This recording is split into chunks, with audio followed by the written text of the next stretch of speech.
आज हमारे साथ हैं डॉक्टर हरेंद्र पाल भगत, भ्रमणशील पशु चिकित्सा पदाधिकारी लोहरदगा। डॉक्टर साहब नमस्कार। नमस्कार। आप हमारे किसान भाइयों को, हमारे श्रोताओं को बताएं कि देश की अर्थव्यवस्था में पशुपालन की क्या भूमिका है। देश की अर्थव्यवस्था में पशुपालन की सदैव महत्वपूर्ण भूमिका रही है। पशुपालन व्यवसाय लघु और सीमांत किसानों, ग्रामीण महिलाओं और भूमिहीन कृषि श्रमिकों को रोजगार के पर्याप्त व सुनिश्चित अवसर देकर ग्रामीण अर्थव्यवस्था को ठोस आधार प्रदान करता है। वर्तमान में नौकरियों के अवसर कम है, अतः दुधारू पशुओं का पालन कर अधिक से अधिक रोजगार के अवसर प्राप्त किया जा सकता है। शिक्षित बेरोजगार युवा वैज्ञानिक तरीके से दुधारू पशुओं का पालन कर अपने जीविका का निर्वाह कर सकते हैं। सरकार द्वारा विभिन्न योजनाएं एवं अनुदान देकर इसे प्रोत्साहन भी कर रही है। ज़्यादा से ज़्यादा संख्या में इस व्यवसाय से जुड़कर देश और राज्य की अर्थव्यवस्था को मजबूती प्रदान किया जा सकता है। जी, बहुत ही महत्वपूर्ण बात आपने हमारे किसान भाइयों को, हमारे श्रोताओं को बताया कि शिक्षित बेरोजगार युवा वैज्ञानिक तरीके से दुधारू पशुओं का पालन कर अपने जीविका का निर्वहन अच्छी तरह से कर सकते हैं। अब बात होती है दुधारू पशुओं में उन्नत नस्ल की, तो अच्छे नस्ल के बारे में बताएं कि कौन कौन से हैं। मुख्य रूप से दूध की प्राप्ति गाय एवं भैंस से होती है, परंतु बकरी, भेड़, ऊँट का भी दूध प्राप्त होता है। दुधारू गाय एवं भैंस की अनेक प्रजाति हैं, जैसा कि विदेशी नस्ल की गाय है Jersey, Holstein Friesian, brown Swiss, और हमारे जो देसी नस्ल की गाय है वो है साहिवाल, रेड सिंधी, हरियाणा थरपाकर। ये गाय ज़्यादा दूध देने वाली नस्ल हैं। अब वैसे भैंसों में मुर्रा नस्ल सर्वोत्तम है। एक बियान में लगभग 1600 से 2000 लीटर दूध देती है और दूध में वसा की मात्रा अधिक होती है, अतः अधिक दूध देने वाली नस्ल का चयन कर यह व्यवसाय किया जा सकता है। जी, उन्नत नस्लों में गाय की आपने बता दिया। विदेशी नस्ल की जो गाय है उसमें Jersey, Holstein Friesian, brown Swiss, इसी तरह अगर देसी नस्ल की गाय की बात करें तो उसमें साहिवाल, रेड सिंधी, हरियाणा थरपाकर, ये सभी प्रमुख हैं। भैंसों में आपने बता दिया कि जो मुर्रा किस्म है वो बहुत अच्छा है, मुर्रा नस्ल काफ़ी लाभदायक है। अब आप बताएं कि दुधारू पशुओं की देखभाल कैसे करेंगे। दुधारू पशुओं को अच्छी खुराक के साथ हर तरह का आराम मिलना चाहिए। एक दिन के पूरे आहार को 4 या 5 बार में बराबर खिलाना चाहिए, बारी बारी से खिलाना चाहिए। जरूरत के अनुसार संतुलित आहार देना चाहिए। निर्धारित समय पर साफ सुथरे वातावरण में ही दूध दूहना चाहिए। दूहने के पहले पशुओं की सफाई होनी चाहिए। दूध दूहने के बाद पशुओं को टहलाना या चराने के लिए ले जाना चाहिए। गाय लगभग 10 महीने दूध देती है, अतः बच्चा देने के 2 महीने पहले ही धीरे धीरे दूध सुखा देना चाहिए। गर्मी एवं ठंडा से बचाव के लिए व्यवस्था होनी चाहिए। पशु आवास की साफ सफाई प्रतिदिन होनी ही चाहिए। जी, ये तो आपने बता दिया कि पशुओं की देखभाल कैसे करनी चाहिए। अब आप बताएं कि दुधारू पशुओं की आहार व्यवस्था कैसे होनी चाहिए। कारोबार की दृष्टि से दुधारू पशुओं को संतुलित एवं पौष्टिक आहार देना जरूरी है, जिससे उसके स्वास्थ्य एवं दूध उत्पादन पर अच्छा असर पड़ता है। दुधारू पशु अखाद्य पदार्थों को खाती है जो मनुष्य अपने आहार में उपयोग नहीं करते हैं, जैसा कि भूसा, खल्ली, चुन्नी, फल सब्जी के छिलके आदि। इसके बदले में हमें अमृत तुल्य दूध प्राप्त होता है। गौपालन में कुल लागत का लगभग 70% खर्च उनके आहार पर होता है। डेयरी व्यवसाय में सफलता दुधारू गाय के उत्पादन क्षमता और उनके आहार पर आए खर्च पर निर्भर करती है। आहार को यदि सस्ता और संतुलित उपलब्ध करा दिया जाए तो व्यवसाय से अधिक लाभ प्राप्त हो सकता है। ये तो आपने बताया कि आहार व्यवस्था कैसी होनी चाहिए। अब आप बताएं कि दुधारू पशुओं के आहार क्या क्या हैं। वैसे तो पशुओं का आहार मुख्य रूप से घास, भूसा, दाना है, पर इनमें से किसी एक को खिलाकर लाभप्रद व्यवसाय नहीं किया जा सकता है। गोपालन में आहार मुख्यतः 2 प्रकार के होते हैं। पहला है चारा एवं दूसरा है दाना। चारा भी 2 प्रकार के होते हैं। पहला सूखा चारा एवं दूसरा है हरा चारा।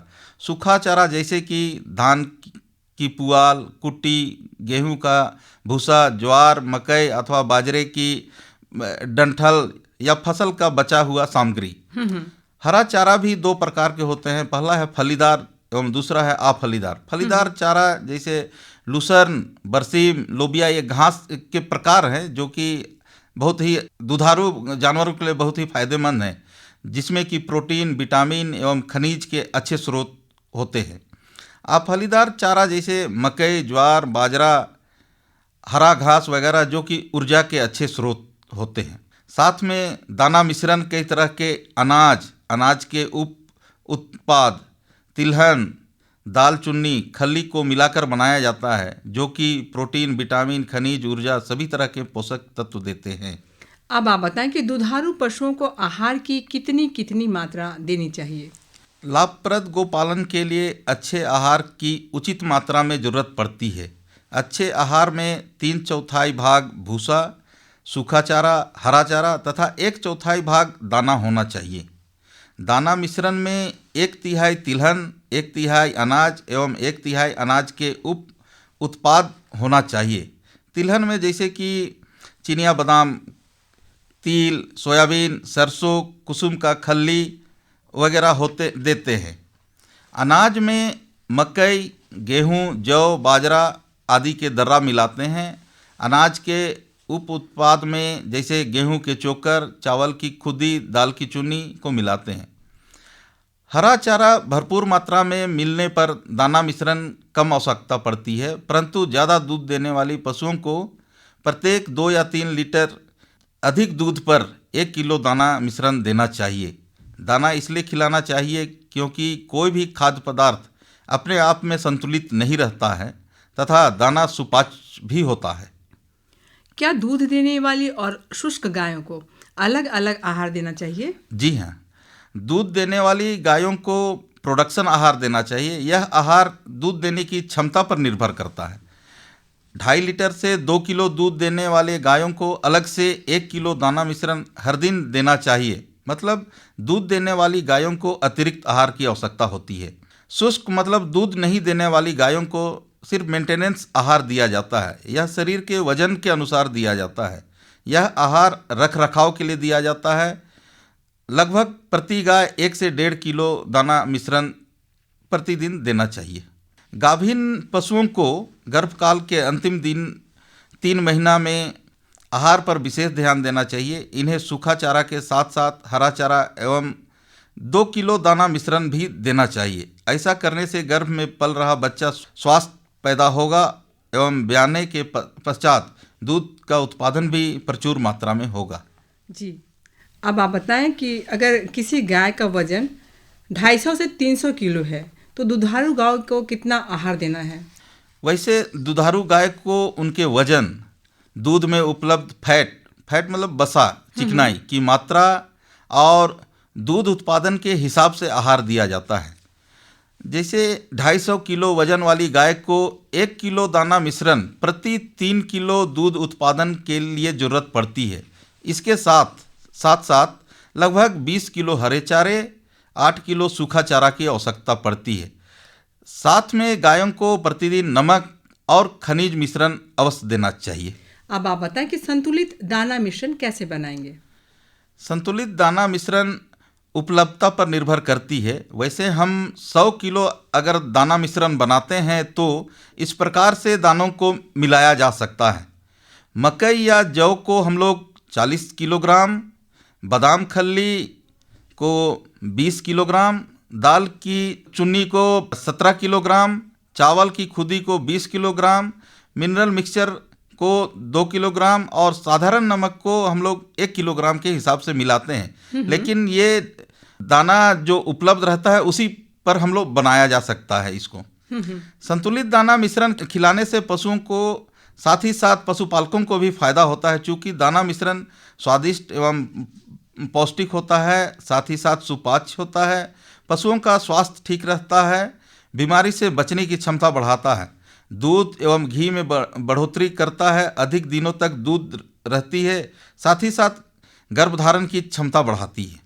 अब आप दुधारू पशु में भैंस के आहार के बारे में भी बताएं कि कैसा होना चाहिए।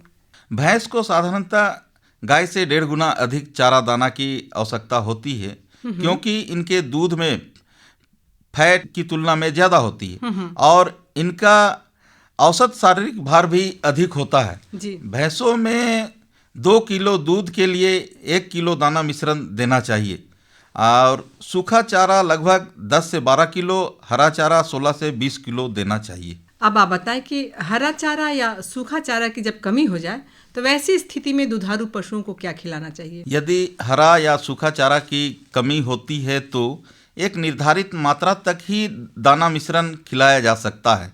ज़्यादा दाना मिश्रण खिलाने से पशुओं को अनेक समस्या आएगी, अनपच, एसिडोसिस आदि होगा। हरा चारा या सूखा चारा की कमी पूरा करने के लिए वर्तमान में अजोला या साइलेज आदि खिलाया जाता है।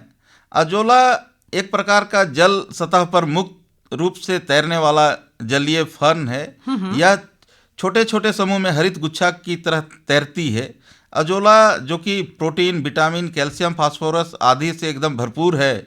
अजोला की हम लोग वैज्ञानिक तरीका इसका अच्छा उत्पादन कर इसको खिलाया जा सकता है। साथ में साइलेज या हरे चारे को भंडारण संरक्षित करने का एक तरीका है साइलेज, जिसको कि हम लोग हरे चारे का अचार भी कहते हैं। जब अधिक मात्रा में हरा चारा उपलब्ध हो तो साइलेज बनाकर रख दिया जाता है और जब इसकी आवश्यकता हो तो आवश्यकता अनुसार इसका उपयोग किया जाता है। जी, अंत में आप दुधारू पशु पालकों के लिए क्या कहना चाहेंगे। अंत में मैं पशुपालकों को कहना चाहूँगा कि पशुओं को खिलाने के 4 से 6 घंटा पहले दाना को पानी में भिगो देना चाहिए। दाना मिश्रण गाय को दूहते समय खिलाएं। प्रसव के बाद 1 महीना तक दाना पकाकर खिलाएं। बच्चा देने के 2 महीना पहले से सामान्य गाय से अधिक मात्रा में दाना दें। दुधारू गाय को अतिरिक्त मात्रा में खनिज, लवण और विटामिन अवश्य दें और प्रतिदिन 50 से 100 लीटर तक पानी पीने के लिए उसे जरूर देना चाहिए।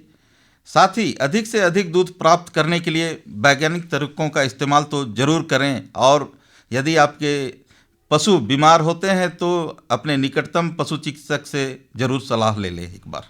आपने हमारे किसान भाइयों को, पशुपालक भाइयों को बहुत अच्छी जानकारी दी, इसके लिए आपका बहुत बहुत धन्यवाद। नमस्कार। नमस्कार, धन्यवाद।